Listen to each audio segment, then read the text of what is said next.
Welcome to the K2 Sales Podcast. I'm your host, Karen Kelly. Every week, I'll be sitting down with a sales executive where they'll share their stories and experiences that produce game-changing results. Let's be honest, sales can be a tough game. I'm sure at some point, we've all delivered a less than stellar demo, been ghosted by a client or two, and sometimes maybe we did more talking than listening. And that's where I can help.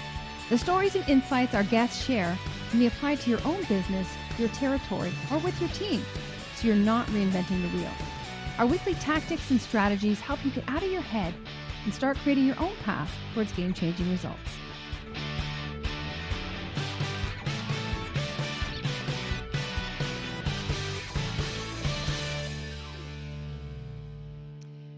Welcome back to the K2 Sales Podcast. I'm your host, Karen Kelly. Now, Wednesday, March 8th is International Women's Day. So typically I interview sales leaders, business owners that are driving game-changing results in their industry, or what I sometimes share what I'm seeing in my industry, but I had to come on International Women's Day and share what I'm seeing from where we were, where we are, and where we're going and how we can do this together. So this is really, to obviously share where we're at, the status, but also, how can we come together and really collectively move the needle for women. And so I want to share a little story about from where we were. And so 1967, there was a woman named Catherine Switzer, and she was the first woman to run the Boston Marathon. And at that race, there was just over 600 people running. Today, there's well over 40,000 runners. And at the time, there was a press truck and there was a race director, and they spotted her bib 261, and they saw she was a woman. And they jumped her. They attacked her from behind as she was running, and she was completely caught off guard, and she was so afraid. And they tried to get her off the race. And thankfully, her boyfriend was able to push the race director off her, and she ran, and she just said, I got to keep going. I got to finish this. But to escape, Jock, who was chasing her, that was his name, the race director at the time, but also she said for women in general, like, this is a movement I've started. If I don't finish this, we're not going to move forward. We're not going to have future women running marathons, and we're not going to basically have that belief and that sense of equality. So there was so much more riding on that than just women. And so, that unwavering belief she had in the past, how can we as women, embody some of that? And so here's a picture for those of you watching of Catherine Switzer. And I actually ran the Boston Marathon in 2008, and I saw her there. And I was so emotional seeing her because I remember thinking, if it weren't for you blazing the trail, I wouldn't be here. And so I was just so grateful. And it made me think, how many women are Catherines now? And maybe we're unaware of it. Maybe we're doing things. We're creating a safe space for our team to open up and share. We're empowering them, and we might not even be aware of it. Maybe on social media, a post really gets great reach and it resonates with somebody.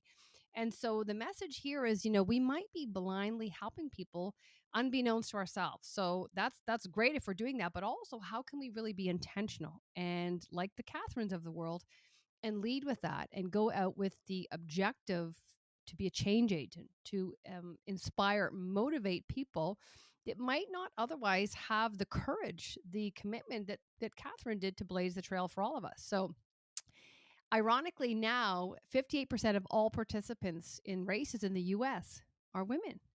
And so I think, God, Catherine, like, you're amazing. And, that was the past. And that's just one example I want to draw upon, because that I benefited personally from that. But there's so many other women like that are there that don't get spoken about. And we are women like that. So sometimes, you have to say, am I the Catherine, or do I need to find a Catherine? But we can be both of those. And so then you think, okay, well, let's kind of bring it to current day. Where are we at today? And some of the information from current state I took from Lori Richardson's amazing new book, She Sells, and it's to attract, promote, and retain great women in B2B sales. And she's got a lot of stats to show where we are as women in leadership, as CRO positions, and it's dismal stats. But again, it gives us that opportunity. How can we get better? How can we create a more inclusive culture that's going to get those numbers to where they need to be? And a lot of it comes with, the hiring and the language we're using.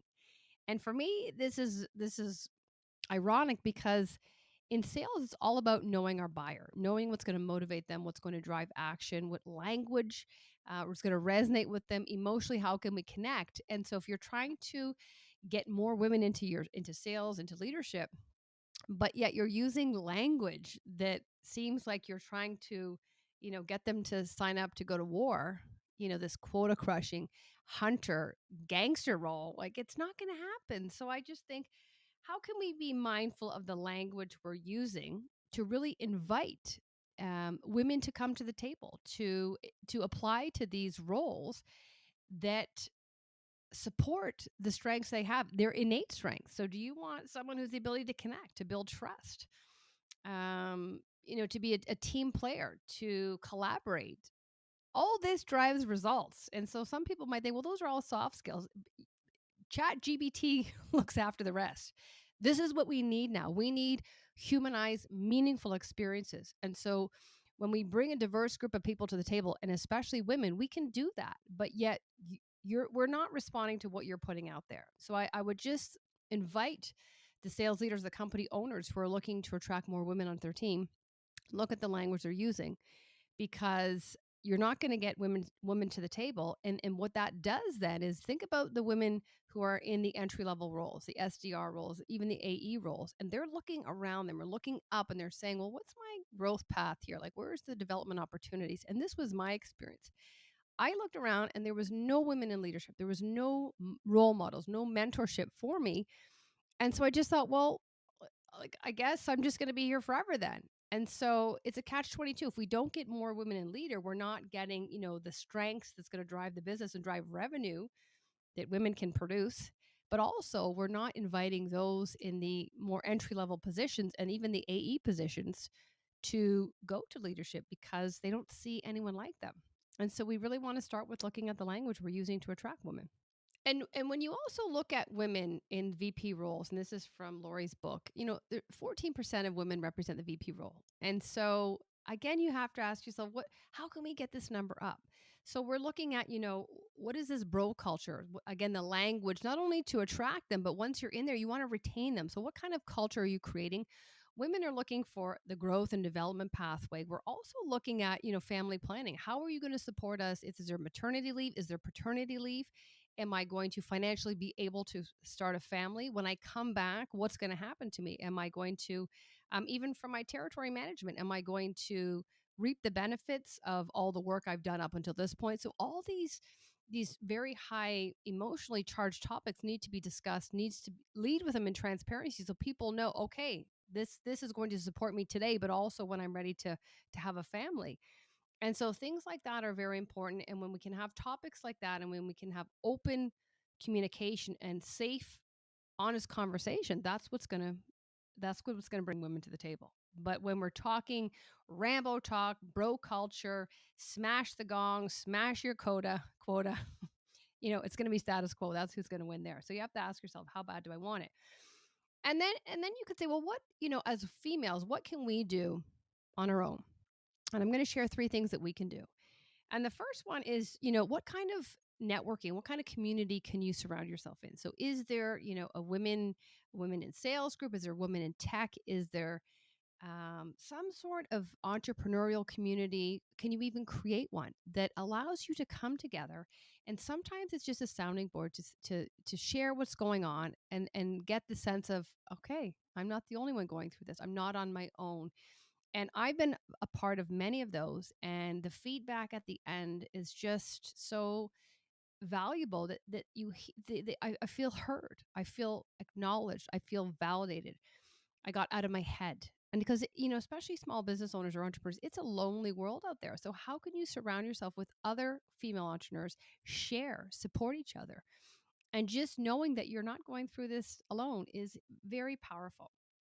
The second one is a mentor. Do you have a mentor? Do you have someone who's 2 to 4 years ahead of where you want to be? Can they mentor you? Can you have a conversation with you? Can you build a, development plan and say, is this, am I on the right path here? Can you support me? But it allows you to have that long-term vision, and then you have the micro steps in between, and you can, continually check in with them to make sure that you're tracking accordingly. And I would say the third one, mindset. And this is really important, but it also plays into that second one of having a mentor, that as you're checking in, and you're going through these short-term goals and the micro goals, and you're building habits, there's going to be times when you fall off, you get in your head, you get comparisonitis, and you feel small, you start playing small. And so how can we control our mindset? And I would say most women I coach, it's mindset. It starts with mindset. That lack of belief that I can't do it. No one's going to listen to me. No one's going to take me seriously. And this is where you need that Catherine Switzer to come in and say, "No, look at me. Look at me go. I'm going to blaze a trail for all of you." So I would say any women that feel like that, before you go into a meeting, before you go into an interview, before you go into a coaching call with your manager, whatever that is, just ask yourself, how do I want to show up here? Who do I want to be in this meeting? What kind of, Karen am I going to be here? And if you're waiting for that person to arrive in the meeting, it might be too late, because when you look around the group and you have your type A's and they've already started, overbearingly sharing in the conversation, you might start reclusing and going back to your secondary cardboard character self. So before you go into that meeting, how do I want to show up? Even if it's uncomfortable, I'm gonna show up. I'm gonna show up fierce. I am going to show up with conviction. I am going to be curious. I'm going to be a leader. I'm going to be brave. And I'm going to ask the questions, and I'm going to challenge, and I'm going to share. And what's going to happen is, over time, the discomfort is going to decrease and decrease, and you're not even going to think about it anymore. And yes, you might say, well, Karen, it's incumbent upon the facilitator or the leader or the manager to drive this. And yes, it should be, but it's not always going to be the case. So how can you be your own cheerleader? How can you blaze your own trail? And so before you go into that meeting, how do I want to show up? I want to be taken seriously. I deserve a seat at this table. And when I look at all the past female guests I've had on my podcast, a lot of them said, like, I know I was the only woman at the table, but I also knew that I had a different perspective, that I had something to share, that I had a unique skill that the others didn't have. And so know that you have something of contribution. You have something they need. They might not even know it yet, but you need to know it.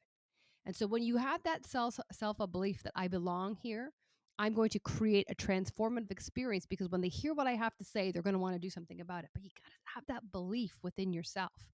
And if you go in there without that, unfortunately, that you're going to get taken over.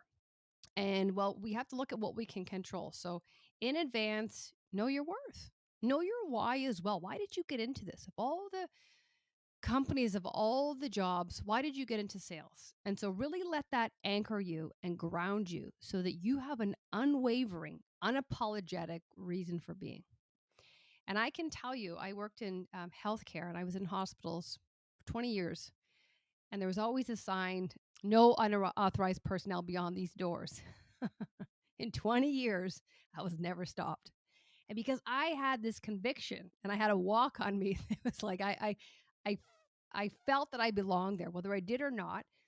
And when I first started, it was such a forced belief, because I was quivering. I was early 20s. But over time, I believed it. I'm like, I have something here that you need, and I'm going through those doors. And so, where in your life are you not going through those doors? Whatever those doors mean for you. Is it for the next job? Is it to be on a board? Is it to put yourself out there on social media? Is it to be a guest on a podcast? And even if you're going through those doors with a little bit of apprehension, a little bit of, oh, this doesn't feel great, that's okay at the beginning. Keep going. Keep going.